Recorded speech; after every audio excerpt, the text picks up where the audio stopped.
Indépendance totale. 7h, 10h sur Radio Courtoisie, ligne droite, Corentin Périni.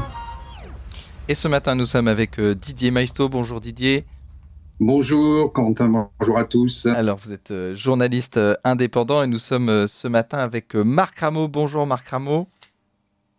Bonjour Corentin et bonjour à tous. Alors vous êtes ingénieur, vous êtes spécialisé dans les hautes technologies et puis vous êtes l'une des figures du milieu souverainiste et vous avez décidé d'écrire ce livre. Le souverainisme est un humanisme aux éditions VA. Alors ce qui est intéressant, c'est que vous ne parlez pas seulement du souverainisme politique, vous parlez plus largement du souverainisme qui est pour vous une sorte de philosophie, c'est-à-dire d'être libre et maître de soi-même. Vous écrivez, le souverainisme c'est aussi une culture de sa vie intérieure. Alors, est-ce que vous pouvez nous parler en introduction du souverainisme, voilà, de cette vision plus philosophique, quasiment spirituelle de ce qu'est le souverainisme? Absolument. On entend souvent parler du souverainisme comme avant tout la défense de sa nation, la défense de son indépendance, la défense de sa patrie, c'est évidemment cela. En revanche, ce qui amène toute personne au souverainisme, c'est à mon avis, cela des racines beaucoup plus profondes. Autrement dit, je parle d'être souverain dans son pays, mais en tant que personne également soi-même. Il y a une notion, je dirais, individuelle, personnelle de ce qu'est le souverainisme. Pourquoi est-ce que j'étais amené à défendre ce point de vue? Parce qu'aujourd'hui, si vous l'observez, ceux qui veulent la mort des nations, ce sont aussi ceux qui veulent la mort de l'homme. C'est-à-dire ceux qui annoncent la mort de l'être humain en tant que sujet, en tant que personne, avec sa liberté de conscience.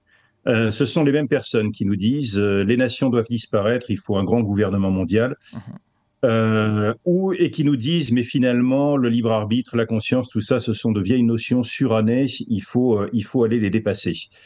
C'est en cela que nous sommes les derniers défenseurs de l'humanisme. Nous ne défendons pas seulement la patrie française, nous défendons aussi ce qu'est l'être humain. Alors, vous êtes ingénieur et il y a un chapitre, enfin notamment vous parlez de rapport aux nouvelles technologies qui, pour vous, nous empêchent d'être complètement souverains, qui nous empêchent de réfléchir et qui bloquent notre capacité d'action. Tout à fait.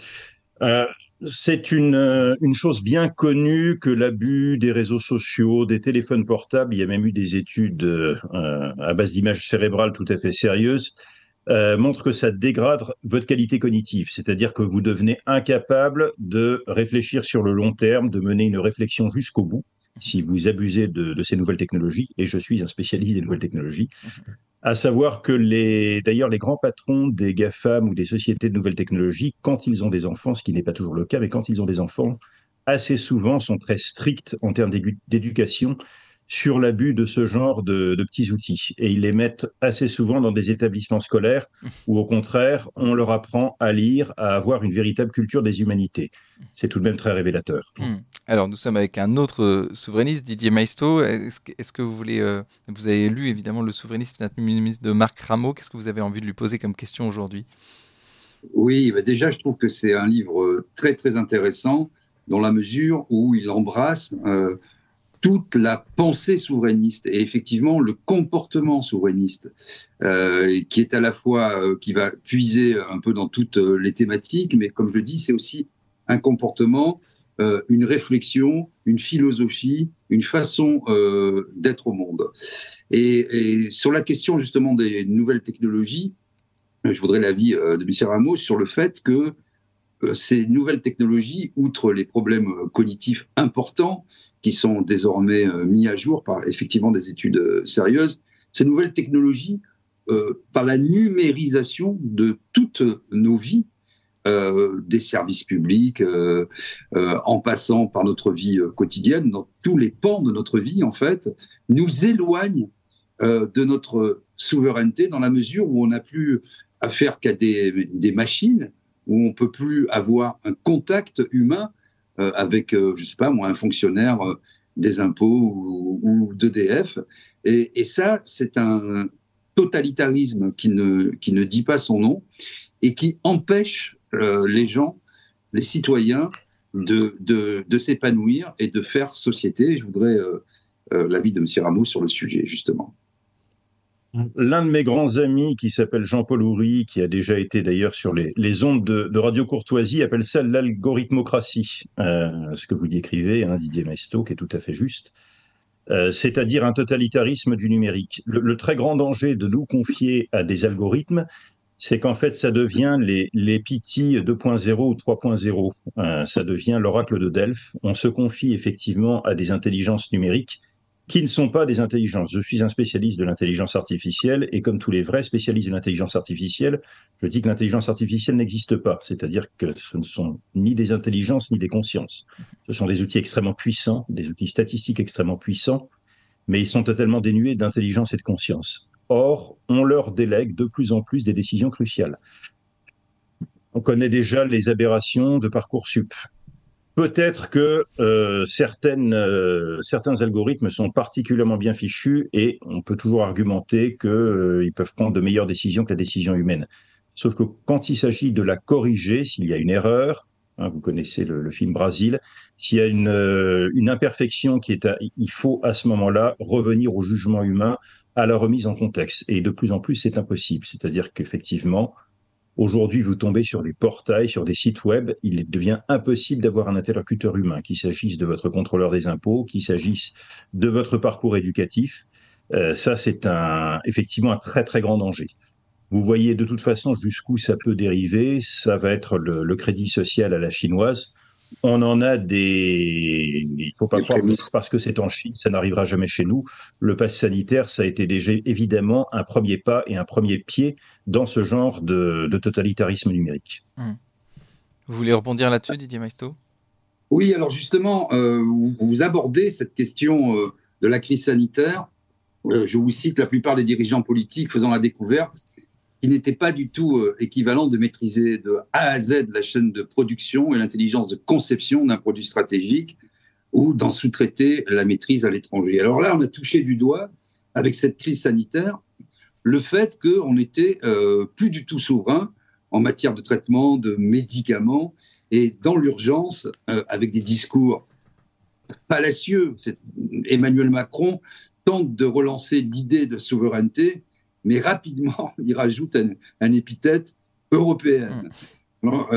Selon vous, est-il possible d'avoir, je me fais un peu l'avocat du diable, sans être Monsieur Tuttle ou Monsieur Buttle, mais est-il possible d'avoir une souveraineté européenne dans une Europe à 27 et sans doute bientôt à 32 ?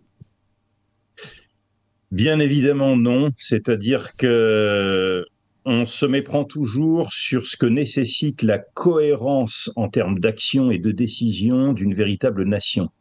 On nous oppose toujours le fait qu'il faut absolument constituer un grand bloc parce que face aux États-Unis, face à la Chine, face à des très grandes puissances, face à l'Inde, on est obligé d'avoir une taille critique.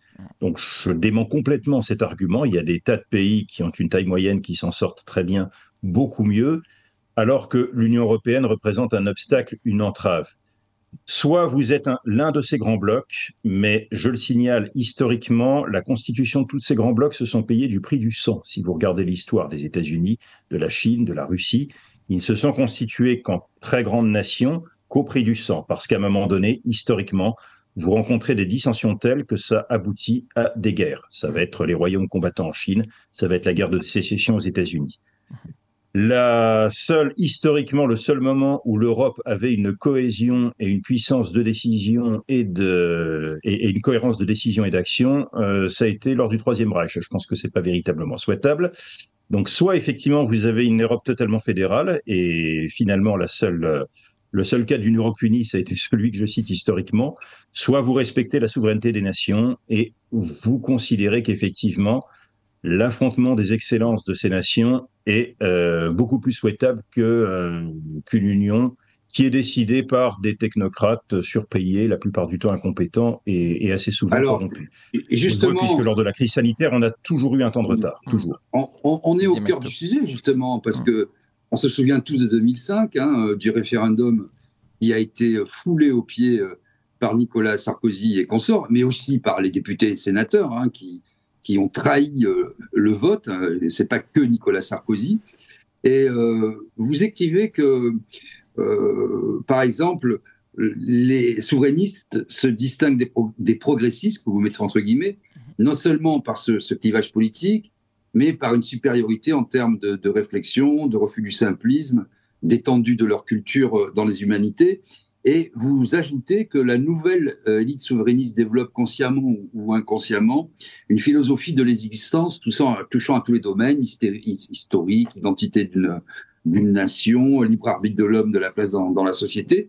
Et vous mettez en parallèle une autre élite autoproclamée, mais qui a finalement tous les leviers du pouvoir. Les leviers économiques, en tout cas sur le devant de la scène, les leviers médiatiques surtout, et politico-médiatiques, pardon pour la tautologie, puisque c'est à peu près aujourd'hui la même chose. Alors même que si, vous serez sans doute d'accord avec ça, on faisait un référendum sur l'Europe, on pourrait imaginer que les résultats fussent encore plus qu'en 2005 favorables à la sortie de cette Union européenne qui n'est plus finalement dirigée que par la Commission européenne, puisque la véritable chef ou sous-chef, puisque le véritable chef c'est Biden, mais mettons la sous-chef de l'Europe, c'est quand même Ursula von der Leyen. Absolument. Bon, je détaille effectivement dans mon livre les prérogatives monstrueusement abusives que s'est arrogé la Commission européenne. Il y a beaucoup d'hypocrisie d'ailleurs à ce sujet, parce que chaque fois que, je dirais, la voix du peuple se fait entendre dessus, nos dirigeants nous disent « mais la Commission européenne, de toute façon, elle est sous le contrôle de l'ensemble des dirigeants des États européens ». C'est tout à fait faux. Elle s'est arrogée maintenant des pouvoirs de décision, que ce soit en engagement militaire vis-à-vis de l'Ukraine, vis-à-vis de la crise sanitaire, qui montre que c'est déjà un gouvernement supranational, et avec des moyens de pression, notamment des moyens de pression financiers, qui nous forcent de toute façon à prendre des décisions, qu'il s'agisse évidemment des décisions d'une immigration non choisie, ou des décisions vis-à-vis de la crise sanitaire qui ne sont absolument plus à notre main. Donc, oui, on est effectivement sous cette suggestion-là. Ce qui me marque, c'est que les mondialistes et les progressistes se targuent assez souvent d'une compétence en économie. Si vous regardez leur profil, ce sont la plupart du temps des bureaucrates, ce sont des juristes, ce sont des journalistes, mais en aucun cas des gens qui connaissent la réalité du terrain. Notre grande force à nous, souverainistes, c'est d'avoir une prise concrète avec la réalité, d'être capable justement de connaître le monde réel. Ça nous donne un ancrage dans tous les domaines, qu'il s'agisse du domaine juridique, qu'il s'agisse du domaine économique, qui doit nous rendre confiants. Les véritables influenceurs, ceux qui vont bouleverser la société, sont dans le camp souverainiste aujourd'hui. Alors justement, vous débunkez, en tout cas vous faites en sorte il ne faut surtout pas dire débunker sur Radio Courtoisie. En tout cas, vous répondez aux critiques du souverainisme et vous expliquez aussi que le souverainisme n'est pas qu'une réaction à la mondialisation et qu'en réalité, le souverainisme, enfin être souverain, c'est une condition pour qu'il y ait tout simplement une nation. En tout cas, il n'y a pas d'identité sans souveraineté. Oui, ceux qui veulent la mort des nations sont totalement irresponsables. C'est-à-dire qu'ils imaginent que la constitution des nations, ça peut être une parenthèse de l'histoire, qu'on peut aller vers un gouvernement mondial, mais qu'on peut rayer d'un trait de crayon et dissoudre sous les forces de marché l'ensemble de lignées qui sont des lignées centenaires, millénaires. En réalité, il faut bien comprendre que l'existence des nations provient d'une réalité, est ancrée dans la réalité biologique. Si vous prenez une cellule vivante, la cellule vivante, qu'est-ce que c'est ? Ça a une membrane, c'est-à-dire une frontière qui lui permet de filtrer, de distinguer ce qui est à l'intérieur et ce qui est à l'extérieur, et c'est une question de survie. Autrement dit, l'éclosion de la vie et le maintien de la vie ne peut se faire sans cette structure qui est la cellule vivante. Vous avez deux formes de la mort. La mort, c'est soit l'ouverture à tout vent, c'est le mondialisme, c'est-à-dire qu'il n'y a plus de membrane, soit au contraire, c'est le bunker, l'autarcie, où vous n'avez plus aucun échange avec l'extérieur. La cellule, c'est une citadelle. Elle échange constamment entre son intérieur et son extérieur, mais il y a une notion d'extérieur, une notion d'intérieur. D'autre part, les cellules sont organisées en réseau réticulaire. Et l'existence des nations et les interdépendances entre nations, c'est le réseau biologique, c'est le réseau du vivant. Donc il est totalement irresponsable d'aller décréter sa mort. C'est entraîner l'ensemble de l'humanité vers la mort. Parce que justement, oui, je vous en prie. Non, parce non, qu'on Et justement, en fait, les tentatives de faire disparaître ces nations ont toutes, pour l'instant, échoué, puisqu'on voit que l'idée même de nation reprend de la vigueur et que ce gouvernement, de fait, mondialiste, trouve beaucoup de luttes, de combats contre lui. Et justement, vous listez dans votre ouvrage ces débats simplifiés à l'extrême, notamment, je vais en lister quelques-uns, hein. L'identité, c'est ce que vous venez de dire, et l'ouverture au monde. Hein, entre cytoplasme, noyau et cellules, finalement, on est dans l'ADN et dans le complexe. Les nations reproduisant finalement le système du vivant, c'est une idée assez intéressante. Quelle est la part du culturel, quelle est la part du naturel, comment les hommes se sont organisés en société, ces sociétés qui ont fait nation autour d'une idée commune, de valeurs partagées en commun. Vous parlez évidemment de l'universalisme et du patriotisme, deux mots qu'on n'a pas l'habitude d'accoler, mais qui sont complémentaires, peut-être dans ce va-et-vient spéculaire entre le relatif et l'absolu.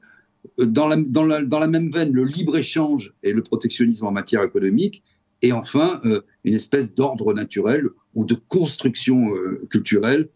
Notamment, vous débordez, vous ouvrez sur les modes de vie et la sexualité qui, on le voit aujourd'hui, prennent le devant de la scène. Tout à fait. En fait, j'ai tenu à montrer d'ailleurs que l'humanisme était de notre côté. J'en avais assez d'entendre souvent les progressistes se targuer d'être les grands humanistes, les défenseurs je dirais, de valeurs humanistes. Et notamment, vraiment une illusion complètement mortifère, ça a été d'opposer la nation et l'universel. Nous sommes issus à la fois d'une culture judéo-chrétienne, d'une culture hellénique et latine, qui ont porté elles-mêmes des valeurs qui peuvent être des valeurs universelles. Hein. De toute façon, dans l'étymologie de catholique, il y a cette notion d'universalité. Et le très très grand défaut du mondialisme, c'est d'avoir fait de la patrie, de la nation, un particularisme comme un autre, c'est-à-dire de l'avoir rejeté dans une espèce de réflexe clanique, avec évidemment toutes les insultes qui peuvent l'accompagner. Or, la nation, justement, c'est toujours opposé à cela. C'est-à-dire, la nation, ce n'est pas quelque chose qui s'oppose à l'universel, c'est l'inscription concrète de valeurs universelles, mais dans l'histoire. Pas de manière abstraite, mais dans l'histoire des hommes. Donc, tout ce qui a constitué la grandeur de la France, ce sont à la fois des valeurs universelles et ce sont des valeurs bien françaises. C'est-à-dire la façon dont le génie national français a accommodé des grandes valeurs universelles, liberté, égalité, fraternité, etc., mais à notre façon. Toutes les grandes nations, les grandes cultures ont réussi à faire cela. Il y a un humanisme chinois également, qui est à la fois bien spécifiquement chinois, qui est ancré dans la culture chinoise, mais qui rejoint un certain nombre de valeurs sur lesquelles on peut s'entendre. Donc c'est aussi en cela que la mort des nations, ceux qui décrètent la mort des nations, sont totalement irresponsables. Ils ne se rendent pas compte que la nation, c'est la pépinière, c'est le bouillon de culture dans lequel justement tout ce qu'il y a d'authentique, de réel dans l'humanité va prendre corps, va avoir une véritable existence historique. Et la plupart du temps, ceux qui se veulent uniquement républicains, mais en abhorrant la patrie, ne défendent que des valeurs complètement abstraites, des sortes de valeurs formelles, comme des règles. Et bien évidemment, les règles, il est très facile d'en faire des contrefaçons. On le voit dans la lutte qu'on peut avoir aujourd'hui contre l'islamisme. Ceux qui ne font que brandir le mantra républicain, ceux qui n'appellent pas à la culture millénaire française, se trompent complètement. Parce que le mantra républicain, il est très facile d'en faire des contrefaçons. Aujourd'hui, les islamistes sont extrêmement forts, ceux qui sont affiliés aux frères musulmans sont extrêmement forts pour reproduire le discours républicain quand ça les arrange. Alors, moi, je voulais vous parler justement de libéralisme et de souverainisme, parce que évidemment, en France, quand on est libéral, on n'est pas souverainiste, et quand on est souverainiste, on est contre le libéralisme. Et alors vous dites non, vous dites que justement le souverainisme se complète au libéralisme. Alors, comment faire en sorte que le souverainisme se complète au libéralisme aujourd'hui, tout en étant dans l'Union européenne? C'est compliqué. Alors, c'est un de mes thèmes favoris, ça paraît surprenant, je suis souvent en opposition avec beaucoup de compagnons souverainistes dans ce domaine. Vous avez des gens tout de même qui défendent un petit peu ce point de vue, hein. Vous connaissez Charles Gave, qui a un petit peu le même discours. Le terme de libéral est devenu de toute façon complètement piégé, c'est-à-dire qu'il y a un libéralisme, je dirais, philosophique, historique, il y a ce qu'on a fait du libéralisme économique. Pour moi, il faut bien comprendre que le libéralisme n'est qu'un moyen. Je suis avant tout souverainiste, c'est-à-dire défenseur de la culture et de la nation française. En revanche, se passer de la puissance de l'économie de marché, c'est affronter des adversaires avec des arcs et des flèches en face de gens qui ont des fusils mitrailleurs, faut le savoir. Donc, on ne peut pas non plus se passer de la puissance de l'économie de marché. Également, je suis un homme d'industrie, un homme d'entreprise. Donc, plutôt que de parler de libéralisme, je préfère de parler d'esprit d'entreprise. Or, aujourd'hui, l'esprit d'entreprise est totalement obéré, détruit par ceux qui se targuent du libéralisme. Donc, aujourd'hui, l'Union européenne est l'ennemi mortel de l'esprit d'entreprise. L'Union européenne oblige en fait à une espèce de médiocrité générale, d'affadissement de nos savoirs et de nos savoir-faire. Pourquoi est-ce que le libéralisme et le souverainisme sont des contraires complémentaires, indispensables? C'est qu'en fait, le libéralisme ne marche pas si vous n'avez pas des identités fortes de chaque nation. Ça, c'est une chose qui est bien compréhensible. En économie, on connaît tous les mécanismes de David Ricardo, et on déduit de David Ricardo qu'il faut ouvrir les frontières, que finalement, on a tout intérêt, avec les avantages comparatifs, d'ouvrir les frontières. Sauf que pour que Ricardo marche, il faut que chaque pays se spécialise dans ses avantages compétitifs. Ce qui signifie que l'identité, justement, et la culture des avantages comparatifs de chaque pays doit absolument être préservée. C'est pour ça que toutes les économies fortes aujourd'hui, États-Unis en tête, sont des gens qui sont très libre-échangistes sur les échanges de biens et services, par contre qui sont extrêmement protectionnistes sur leur savoir et leur savoir-faire. Alors, ça, c'est le seul combo gagnant. Justement, Didier Maistre, je vais vous donner la parole juste après sur est-ce que le libéralisme peut se compléter au souverainisme, mais vous connaissez la règle, il est 9h, c'est l'heure du bulletin d'actualité d'Adèle Rosner. Ligne droite. Très haut, il y a une place pour nos idées. Vue de haut. Alors, on en parlait juste avant avec Marc Rameau de la différence entre le libéralisme et le souverainisme. Alors, pour vous, Marc Rameau, le souverainisme se complète au libéralisme. Est-ce que, Didier Maistre, vous voulez, qu'avez-vous pensé de cette thèse de Marc Rameau? C'est une thèse que je vais peut-être vous surprendre, que je partage, parce que le libéralisme aujourd'hui est devenu du néolibéralisme, c'est-à-dire sans règles, sans frontières, dans un espace très vaste où on est dilué. Et bien sûr, dans l'absolu, on pourrait se dire « Ah, c'est bien, un gouvernement mondial, que la Terre n'est qu'un grand jardin où tous les humains se tiendraient la main. » Sauf que dans les faits, ça ne se passe jamais comme ça. C'est-à-dire quand vous êtes dilué, quand vous êtes dans une superstructure extraterritoriale, je dirais, qui dépasse le cadre de la nation, ce sont toujours les plus puissants qui sont aux commandes, et le citoyen est de plus en plus éloigné de ça. Donc, le libéralisme, d'abord d'un point de vue philosophique, et ce qui fonde aussi la pensée moderne et la pensée contemporaine, et le libéralisme économique tempéré, c'est-à-dire une économie qui ne soit pas administrée par un État omnipotent qui déciderait de tout, avec des règles bien comprises, qui nous permet d'échanger entre nous. Et ce qu'il faut voir, et d'un point de vue économique, et Marc Rameau a raison de dire que nous sommes les véritables spécialistes de l'économie parce qu'ancrés dans le réel. Je rappelle un simple chiffre, 99,8% des entreprises françaises sont des TPE, des très petites entreprises de 0 à 19 salariés, et des PME. C'est ça le tissu économique français. Ce ne sont pas les multinationales qui sont dirigées par des chefs de service qui ne sont pas des entrepreneurs, qui ne risquent rien, qui défendent des intérêts de société, qui ont énormément de filiales dans des paradis fiscaux, mais aussi juridiques, qui ne sont pas tellement créateurs d'emplois, dont le chiffre d'affaires est très peu présent en France, entre 1 et moins de 8% en général pour les entreprises du CAC 40, dont les marchés sont essentiellement l'Asie à 40%, les États-Unis à 25%, et ensuite le reste du monde. Donc c'est ça la vérité. Donc à force de se diluer dans un ensemble qu'on nous a vendu, rappelez-vous, à la fin, vous étiez trop jeune, vous, Corentin, mais à la fin des années 80, au début des années 90, la promesse de cette mondialisation heureuse, des autoroutes de l'information, où les Chinois travailleraient pour nous et on pourrait converser avec eux d'un bout à l'autre de la planète, ainsi qu'avec des Australiens, pour les habituer à la pensée des Lumières françaises et les convertir à la démocratie.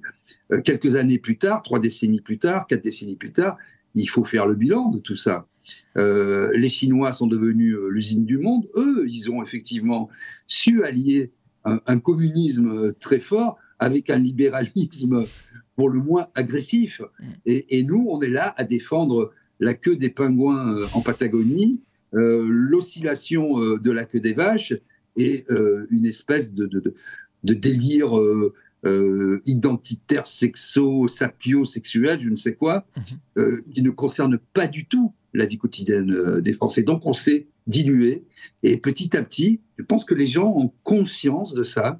Il y a une demande sinon d'autarcie, du moins de se recentrer sur ce qui fait, allez, je ne veux même pas dire société ou nation, ce qui pourrait faire consensus au sein d'une société. Je ne sais pas ce qu'en pense Marc, si, je sais ce qu'il en pense, puisque j'ai lu son ouvrage, et je dirais que c'est un peu ce qui sous-tend tout son ouvrage, non, Marc Rameau? Tout à fait. Bon, la Chine est un très bon exemple d'ailleurs d'alliance de souverainisme sur les. C'est un pays qui est devenu maintenant extrêmement souverainiste, très très national, et également de totale adaptation à l'économie de marché. Donc, et on oublie que l'économie, ce ne sont pas du tout des échanges fluides et pacifiés comme ce que l'on nous a vendu effectivement lors de la construction européenne, des arrangements gagnant-gagnant, de la concurrence pure et parfaite, tout ça, ça n'existe pas. Il ne faut pas oublier que l'économie est tout de même un combat avant tout. Vous avez tout à fait raison d'insister sur l'importance des petites entreprises. Je suis moi-même évidemment au sein d'un grand groupe industriel. Ça ne marche dans les grands groupes industriels que quand vous arrivez à refaire des petites entreprises dans la grande. Sinon, ça ne marche pas. Sinon, ça devient très, très vite le règne des bureaucrates, une etc. chaîne de TPE, c'est la seule chose qui fonctionne. Absolument. C'est la seule chose qui fonctionne véritablement en économie et qui est créatrice de valeur. C'est-à-dire que l'imagination, les nouvelles idées ne proviennent pas effectivement des grands groupes s'ils restent des grands groupes. S'ils ne cultivent pas en leur sein l'esprit de la petite entreprise. Complètement d'accord. Et on reboucle d'ailleurs sur votre métaphore qui est celle du vivant, puisque une cellule, plus une cellule, plus une cellule, on est dans le complexe, on est dans l'ADN, on est dans cette chimie particulière qui fait que une cellule prise toute seule, elle a sa vie propre, hein, justement, avec ce jeu entre l'intérieur et l'extérieur, mais elle n'est rien si elle ne s'allie pas à d'autres cellules pour justement arriver dans le complexe avec des décisions à la microseconde qui sont au plus près de la vie réelle, en fait. Je trouve la métaphore intéressante. Absolument. C'est pour cela qu'en fait, j'insiste beaucoup sur le fait qu'être souverain, la souveraineté, elle est à la fois au niveau de la nation et au niveau de la personne. Je préfère employer le terme de personne que d'individu, parce que l'individu, c'est justement l'individu complètement atomisé, qui n'a plus de liens sociaux. C'est l'individu complètement perdu du mondialisme. La personne, plutôt au sens chrétien, au sens de l'âme chrétienne, et sa nation. Et ce sont deux choses qui ne s'opposent pas, c'est-à-dire que l'attachement à votre patrie, à votre nation, n'est pas au détriment de votre individualité, de votre vie intérieure en tant que personne. Ce sont au contraire deux choses qui s'augmentent en permanence. À la fois, vous avez des buts personnels, vous avez une âme et une vie intérieure, et vous avez des buts collectifs que seule la nation et la lignée historique à laquelle vous appartenez peut vous apporter. Et ce sont comme deux champs sacrés, éternels, qui effectivement s'entrecroisent et vous augmentent. Il ne faut pas opposer l'un à l'autre. Ça aboutit évidemment à une vision d'un humanisme qui n'est pas un humanisme bien pensant, l'humanisme de la mise en scène de soi qu'on connaît que trop, malheureusement. Un humanisme âpre qui ne va pas négliger évidemment ce qu'est la nature humaine, le fait que l'homme est très souvent un loup pour l'homme, mais malgré cela, justement, d'embrasser l'ensemble de l'histoire humaine dans une construction concrète. À partir de là, on peut sérieusement parler d'humanisme. Donc, je suis effectivement en lutte contre l'humanisme désincarné des mondialistes, ou alors effectivement l'homme complètement affadi, affaibli, à qui on a tout retiré, sa nation, sa sexualité, du wokisme. Alors, justement, Marc Rameau, je voulais rappeler le titre de votre livre, Le souverainiste est un humaniste, et puis vous parlez du Frexit. Le Frexit, c'est évidemment un sujet qui peut diviser le milieu souverainiste, c'est-à-dire le Frexit, dont on le rappelle, faut-il sortir ou non complètement de l'Union européenne. Alors vous n'êtes pas complètement pour le Frexit, est-ce que vous pouvez nous expliquer pourquoi? Qu'est-ce qui vous distingue d'autres mouvements souverainistes, justement, qui veulent le Frexit? Alors, je vais d'autant plus m'en expliquer que j'ai changé d'avis sur le sujet, ce que Mike Borowski m'avait fait observer. J'étais un ferme partisan du Frexit il y a quelques années. Je pense que je suis toujours de toute façon partisan du fait qu'il faille sortir de l'Union européenne. Maintenant, tactiquement, je pense qu'on a plus intérêt maintenant, plutôt que de passer pour les méchants, et parce qu'aussi, il y a une certaine opportunité, Didier Maisto, vous l'aviez très bien décrite, je crois qu'il y a suffisamment de pays qui appartiennent à l'Union européenne qui en ont marre, qui en ont vraiment assez, des règles ubuesques, que ce soit en termes économiques ou juridiques. Je pense beaucoup évidemment aux pays de la Mitteleuropa, et qu'il serait possible de faire une alliance suffisamment puissante de ces pays qui fasse concurrence à l'Union européenne, une sorte d'Europe libre, mais entièrement respectueuse de la souveraineté des États. En fait, j'ai le même point de vue que Coralie Delhomme qui disait moi, je ne veux pas du Frexit, je veux simplement que l'Union européenne meure, qu'elle disparaisse. Et je pense que tactiquement, on a plus intérêt à avancer groupé maintenant de cette façon. De toute manière, petit à petit, l'Union européenne, on le voit, est en train de tomber d'elle-même, parce que elle impose des règles que de plus en plus de pays n'acceptent pas, et que de surcroît, sa prétendue efficacité économique est complètement mise en berne. On se fait tailler des croupières, et j'explique très bien dans le livre pour quelle raison. Parce qu'elle impose un nivellement par le bas. Elle impose des armadas de réglementation, notamment dans le domaine agricole, qui rendent la vie absolument impossible à tout le monde. Ne pensez-vous pas, Marc Rameau, que... Ne pensez-vous pas que nous avons un exemple sous les yeux, on verra s'il est porteur d'avenir, avec les BRICS, qui semblent, en tout cas, on n'en est qu'au début du processus, ne pas faire les mêmes erreurs que celles commises par l'Union européenne, c'est-à-dire une alliance stratégique, tout en respectant les particularités, qu'elles soient politiques, économiques, souveraines notamment, de chaque pays reste souverain, mais décide de s'allier en fonction, avec des pays très hostiles au départ, la Russie, la Chine, c'est pas évident, l'Inde au milieu avec la Chine, c'est pas évident non plus, mais on voit que petit à petit, ils agrègent des pays, y compris africains, parce qu'ils respectent leur souveraineté. Ils disent, nous, on n'est pas là pour avoir une tutelle sur vous et vous dire ce qu'il faut faire. On va pas faire la Chine-Afrique ou la Russe-Afrique ou l'Inde-Afrique, mais on va mettre en commun nos savoir-faire, nos atouts, qu'ils soient économiques, industriels. Il y a beaucoup de nations d'ingénieurs, notamment la Russie. Culturelle aussi, et scientifique, absolument. Est-ce que vous pensez que là, il y a peut-être une piste à suivre pour avoir une alternative stratégique au Frexit, parce que le mot fait peur aussi, Frexit. Oui, vous disiez, Didier Maisto, que si on faisait un référendum, probablement, mais là où je suis peut-être plus pessimiste que vous, c'est que le bourrage de crâne et la propagande vis-à-vis de ce qu'est l'Union européenne est tellement forte que même maintenant, beaucoup de gens aujourd'hui hésiteraient encore à une sortie sèche de l'Europe. Par contre, vous avez tout à fait raison d'insister, effectivement, ce que font actuellement l'Inde, la Chine et la Russie, ça montre que les souverainistes sont des gens véritablement ouverts sur le monde. Quelque part, les mondialistes qui n'arrêtent pas effectivement de nous dire qu'ils sont pour la diversité ont horreur de la diversité humaine, puisqu'ils veulent finalement un monde standardisé, McDonaldisé. L'alliance actuelle des BRICS, effectivement, ce sont des alliances de culture centenaire, millénaire, qui à la fois se tiennent en respect, ne néglige pas évidemment les conflits qui peuvent encore exister entre elles, mais qui se respectent. C'est vers ça qu'il faut aller également. Ça a été le cas en Europe. Il y aura toujours de toute façon une construction européenne. Ça s'appelait l'ordre westphalien de toute façon quelques siècles auparavant. C'est vers ça qu'il faut revenir.